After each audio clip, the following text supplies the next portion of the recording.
Thank you very much. Thanks to the City of Hamburg for hosting us here. It is a pleasure to be in Berlin. Thanks for you. Thanks for coming, everyone.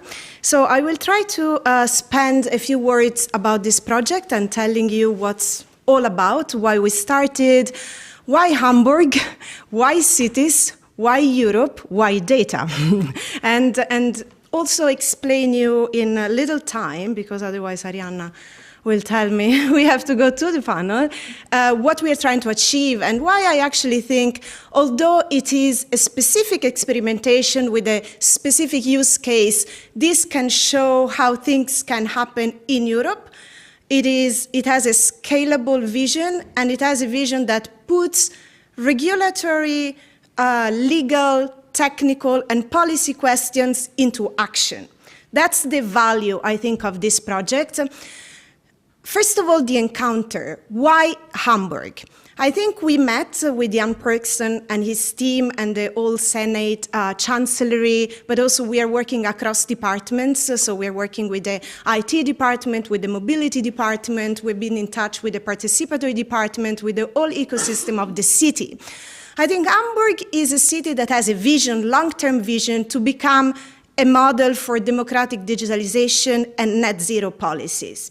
And I think it's at the intersection of democratic digitization and data democracy, net zero objectives, so net zero policy making, lowering CO2 emissions, decarbonization, ecological transition, and the use of data. So this data democracy, net zero, and participation, and democratic engagement of citizens. This is a triangle where cities can really show what a European model for digitization can be. So Hamburg has this ambition. And of course, as you probably know, I used to be the city of Barcelona now, long time ago, I would say, some years ago. And we experimented a lot of new things with data sovereignty for citizens, data democracy, citizen participation, but also with an ecological vision for the city. So there were a few things about how to use data for the public interest, how to make data a digital infrastructure that's really serving people, that's serving the environment, that's serving cities, a fundamental part of next generation policy making. And I mean, it seems easy, but actually it's a big change. It's a change of mindset, it's a cultural change, it's also a change for how in public administration we approach the question of value. What's valuable? Is data valuable for what you do? What kind of value? How do we share value? But also, what's the added value of using data to deliver better services to citizens? So we basically think that cities can become, in this very moment, where we are in a poly-crisis, where we have a lot of big challenges, where we have to reshape a future model for, a new type of ecological future, cities can become laboratories for new practices and democratic standards for data sharing that really enable citizens to regain digital sovereignty and enable the EU Green Deal to become real. Why Europe? And we have the European Commission today. I'm very happy that you're here, Javier. Europe is seen as a regulator, a big regulator for the digital age, and it's great that we are today here. And yesterday, just yesterday night, was reached an agreement between the Council and the European Parliament about the Data Act. So we still haven't seen the actual detail of a text. We'll maybe have a text in a couple of days that we will analyze, of course, in our working group. But we have a new constitution for the digital age that has been crafted in Europe. The AI Act, the Data Governance Act, the Data Act, the Digital Service Act, the Digital Market Act. We can see this as a new regulatory framework, a new constitution for the digital age. And yes, we try to strike the balance between protecting the fundamental rights of citizens, aligning innovation with the fundamental values, democratic principles and value of Europe, while, and I put it also in the slide, becoming also competitive. Our competitiveness in Europe has to be based and aligned on our fundamental values, on our democratic values. So only if we protect citizens' rights, if we protect workers' rights, the environment rights, we can show that we can become competitive, so an entrepreneurial state, not only a regulatory state, and make a leap forward in the digital age. So all these elements, I think, make this project special. So why data sharing for the public interest? So first of all, I think through data sharing, of course, we believe that data is a fundamental public infrastructure of our times, is a critical infrastructure. And on top of data, you can unleash public value, and you have to put data at the service of citizens and cities to take better decisions, to create better actions, to manage services, but also to create a marketplace of data that's less concentrated. So let's say a win-win and not a winner-take-all marketplaces. So I think there is a moment, a place for conceiving data as a public infrastructure, on top of which, if we do it well and if we regulate it well, innovators, startups, SMEs, NGOs, citizens themselves can use this data to create better data-driven services, to improve the city, but also strike some public rewards. So not having just, very concentrated marketplaces. And so in this way, and you don't need to see data in a technocratic way, I think it's a new policy making, it's a new way to regulate, it's a new way to manage the city.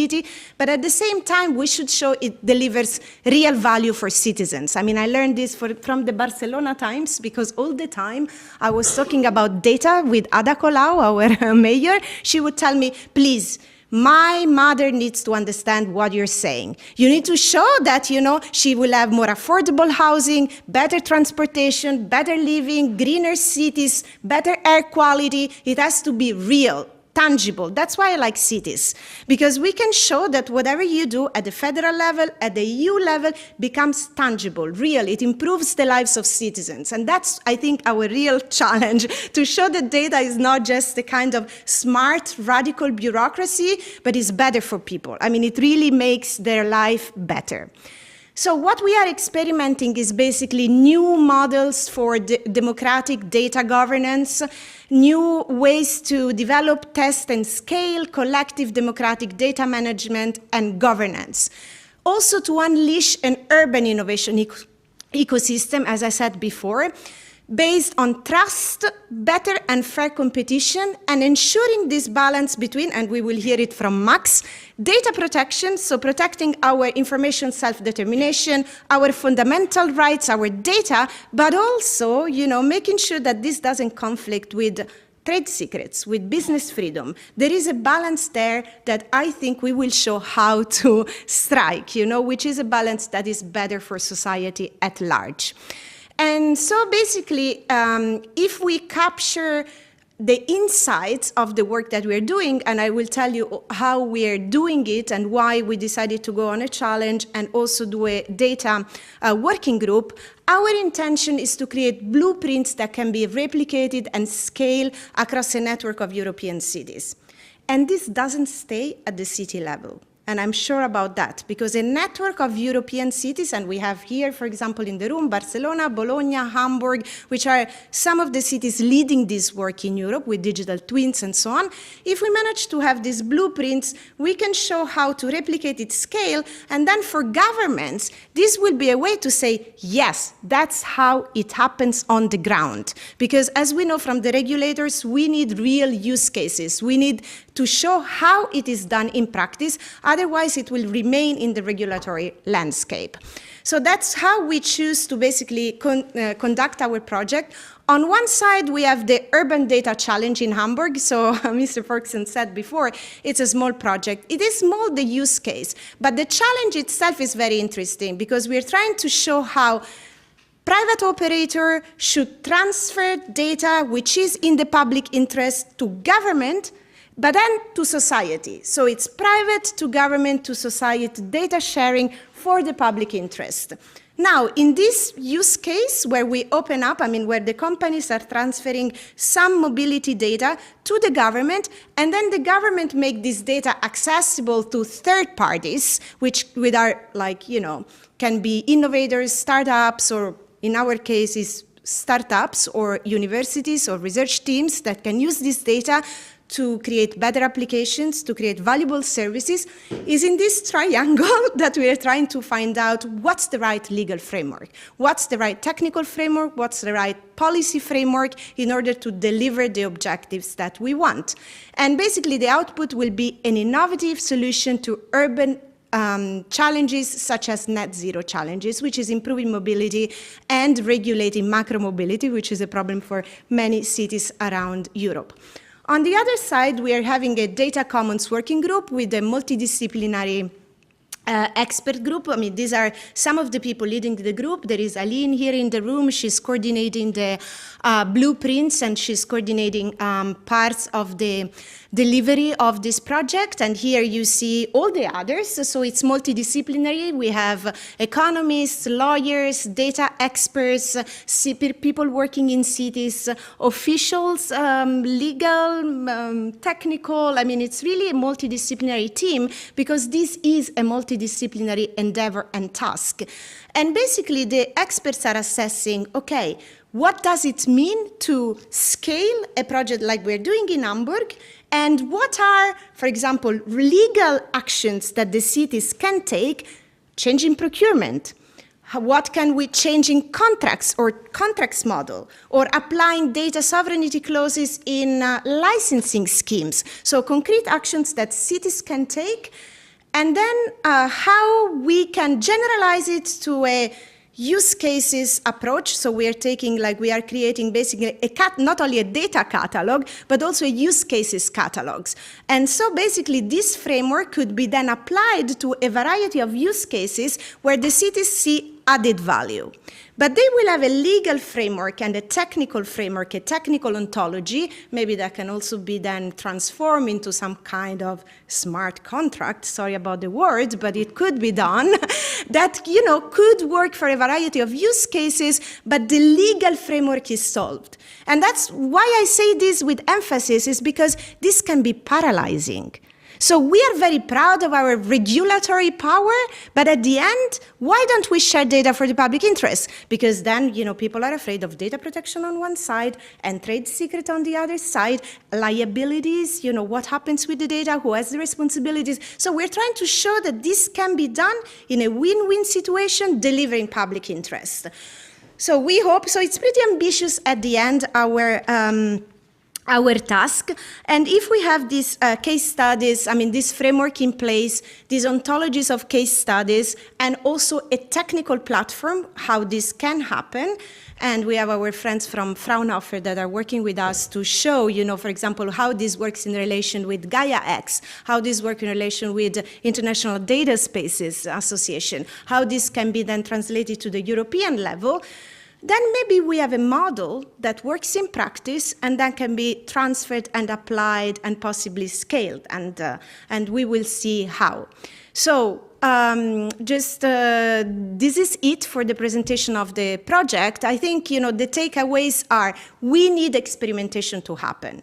So that's why we need cities on the ground. And this is not only business-to-business marketplaces, but there is a huge space for the public interest to show how this delivers value to society at large and what kind of value the data and public digital infrastructures deliver today. And then hopefully with this blueprint approach, this is scalable, it's reproducible, and it can be replicated across Europe. That's our hope. So I leave you now with this, and I give the word to the European Commission now, to Javier Orozco Messina from the European Commission, that will explain what is the data governance for the public interest policy at EC level. Thank you.